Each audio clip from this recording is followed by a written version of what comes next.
Sídlo Fairmont stálo ponuro, zahalené v tieňoch starých dabov, ako by samo skrývalo tajomstvo, ktoré sa nechcelo nechať odhaliť.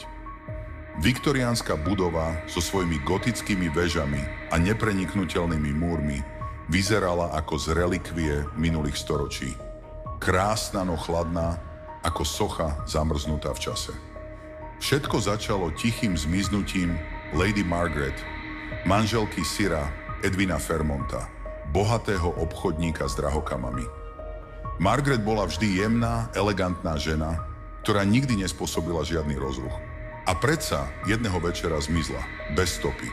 Ani jej najbližší priateľ, ani zamestnanci domu nedokázali povedať, čo sa stalo. Ako by sa vyparila do vzduchu, zamknutá vo vlastnej izbe, ktorej dvere i okná boli neporušené. Polícia bola bezradná a zúfalstvo Sira Edwina rástlo s každým dňom. Toto nebolo obyčajné zmiznutie. Keď už všetky pokusy o nájdenie Margaret zlyhali, Sir Edwin poslal tajný odkaz Adrianovi Blackwoodovi. Blackwood nebol obyčajný detektív.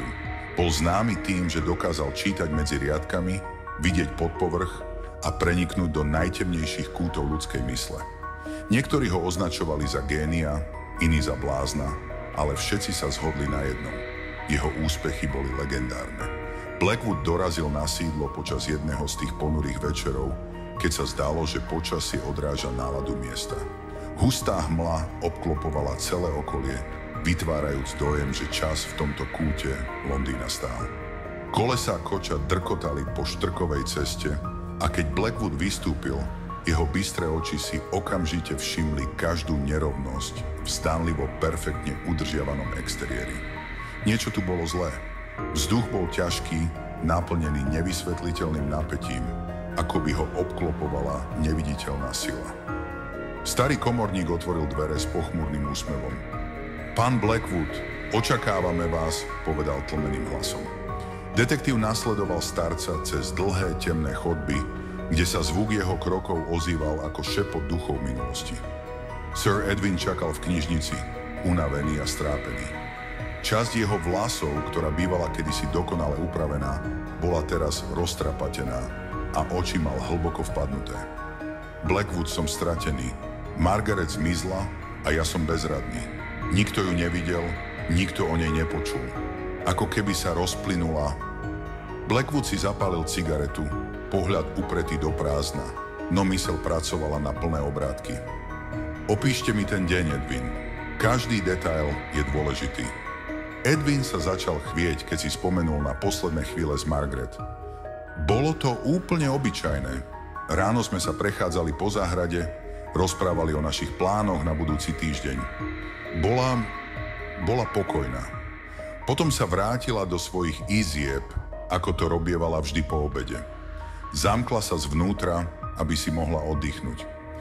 Keď ju sluhovia prišli zavolať, na večeru neodpovedala. Nakoniec museli dvere rozbiť a ona tam nebola. Okná? Spýtal sa Blackwood, neodtrhnúc pohľad od cigariet dymiacich v prítmi. Uzamknuté, zo všetkých strán. Izba bola uzavretá. Blackwood mlčal, zamyslene vyfukoval dym. Potom sa ticho zdvihol a požiadal o prístup do izby Lady Margaret. Čakala ho prvá skúška. Keď Blackwood vstúpil do izby, prvé, čo ho zaujalo, bola absolútna nehybnosť priestoru. Ako by každá vec v miestnosti bola na svojom mieste s nečakanou presnosťou. No tá precíznosť pôsobila neprirodzene. Niečo sa stalo. Niečo, čoho stopy boli starostlivo skryté. Nikdy neboli stopy skryté perfektne. Zamumlal si pre seba a začal prehliadku. Jeho prsty ticho prechádzali po jemných tapisériách, až sa zastavili pri malom stolíku. Niečo tu nehralo. Na povrchu toaletného stolíka našiel drobné otlačky prstov, ako by niekto nervózne niečo rýchlo presúval. Potom si všimol, zrkadlo bolo mierne vychýlené z pôvodného miesta. Niekto sa ponáhľal, zamrmlal si a s jemnosťou, ako by pracoval s drahocenným porcelánom, posunul zrkadlo. Za ním bola ukrytá malá skrinka, do ktorej sa zmestil len jeden predmet – list. Margaret ho musela napísať tesne pred svojim zmiznutím. V liste boli len útržky myšlienok. No jedna veta Blackwooda zaujala. Nie je to dom, čo nás sleduje. Niekto iný vie o každom našom kroku. Čo tým mohla myslieť? Bol niekto v dome špehom? Alebo bol prítomný ešte niekto iný, o kom nevedeli? Ako Blackwood pokračoval vo vyšetrovaní, zistil, že Lady Margaret mala jedného zvláštneho protivníka. Clarisu, Sirovú sestru. Clarisa bola známa svojim chladným a odmeraným správaním. Medzi ňou a Margaret nikdy nepanoval pokoj. Clarisa sedela vo svojom elegantne zariadenom salóniku, keď Blackwood vstúpil. Jej chladný, priam bezcitný výraz neodhalil žiadne emócie. Detektív Blackwood, začala ticho. Verím, že hľadáte Margaret, ale ste na zlej stope. Pani Fairmontová, povedzte mi, aký bol váš vzťah k Lady Margaret? Spýtal sa Blackwood. No v jeho hlase nebolo žiadne odsudzovanie, len zvedavosť. Margaret a ja sme nikdy neboli priateľky, ale nikdy som jej neublížila. Ak ju chcete nájsť, nehľadajte tu, povedala s úsmevom, ktorý nezasiahol jej oči. Blackwood sa pozrel na Clarisu s podozrením. Jeho inštinkty mu hovorili, že niečo skrýva. Tajomná reč jej tela, spôsob, akým odklonila pohľad pri určitých otázkach. Vedel, že kľúč k odhaleniu záhady leží niekde v jej minulosti. Blackwood sa vrátil do Margaretinej izby. Niečo ho stále znepokojovalo. Ten priestor aj napriek jeho zdanlivej neporušenosti skrýval tajomstvo. Čo to bolo? Prešiel po stenách a v tichu sa ozývalo jemné klepnutie jeho prstov po dreve. Až zrazu zaznel zvuk, ktorý tam nepatril. Dutý. Zaklopal na stenu znova. Zistil, že časť tapety je tenšia. Blackwood opatrne odstránil tapetu, aby odhalil malú tajnú skrýšu v stene. Vo vnútri našiel niekoľko starých listov a osobných predmetov. Medzi nimi bola aj podivná fotografia Lady Margaret s niekým, koho Blackwood nikdy nevidel. Jej tvár bola zlovestná a na líci mala drobnú jazvu, čo vyvolávalo otázky o jej minulosti. Listy obsahovali opisy zvláštnych stretnutí a dohadov s neznámou osobou. Margaret sa v nich zmieňovala o úzkosti a pocitoch, že ju niekto sleduje. Niekto sa blíži k pravde a mne hrozí nebezpečenstvo, písala. Tieto slová zneli ako varovanie a Blackwood pocitil znepokojenie. Bola skutočne vo väzení v tomto dome, alebo ju niečo nútilo ukrývať sa pred svetom? Blackwood sa vrátil k Edwinovi s novými dôkazmi. Musíte mi povedať viac o Margaretiných priateľoch a o tom, s kým sa stretávala, povedal. Edwin zovrel ruky na stole nervózne. Bola uzavretá, ale bola tu jedna osoba. Tajomná žena, ktorá sa objavovala a zmizla. Blackwood sa rozhodol, že je čas nájsť túto ženu. Dôkazy naznačovali, že mohla byť kľúčom k Margaretinmu zmiznutiu. Po niekoľkých dňoch pátrania sa mu podarilo nájsť informácie o žene menom Eliza, ktorá bola známou mágiou a okultizmom. Jej dom, malý a zastrčený v tmavých uličkách Londýna, bol obklopený nádychom tajomstva a nebezpečenstva. Keď Blackwood vstúpil do jej domu, vzduch bol presýtený vôňou bylín a podivných elixírov. Eliza, žena s vyhľadávanými, hypnotizujúcimi očami a dlhou temnou sukňou, sa na neho pozrela s úšklapkom. Prišiel si hľadať pravdu, detektív? Spýtala sa a jej hlas znel ako šepot vetra. Povedz mi, čo vieš o Lady Margaret, požiadal Blackwood. Jeho tón bol neúprosný. Eliza sa zasmiala. Margaret a ja sme sa poznali.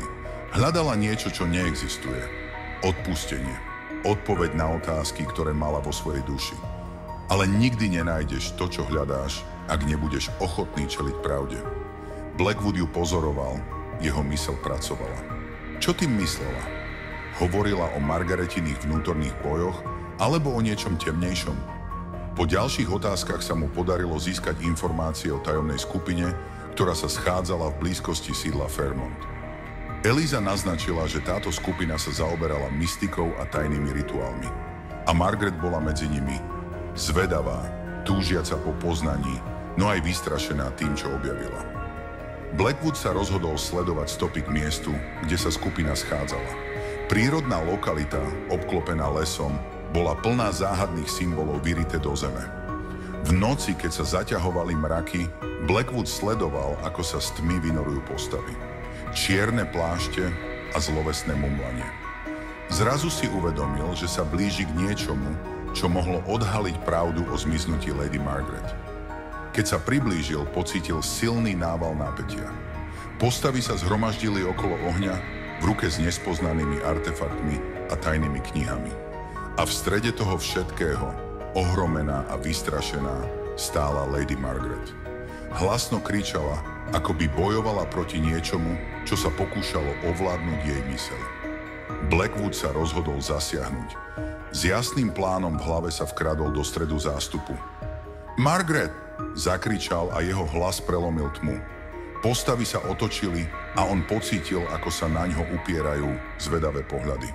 Vtedy sa mu podarilo prebiť k Margaret, ktorú zakrýval temný obrad. Musíš mi veriť, choď za mnou, povedal a chytil jej ruku.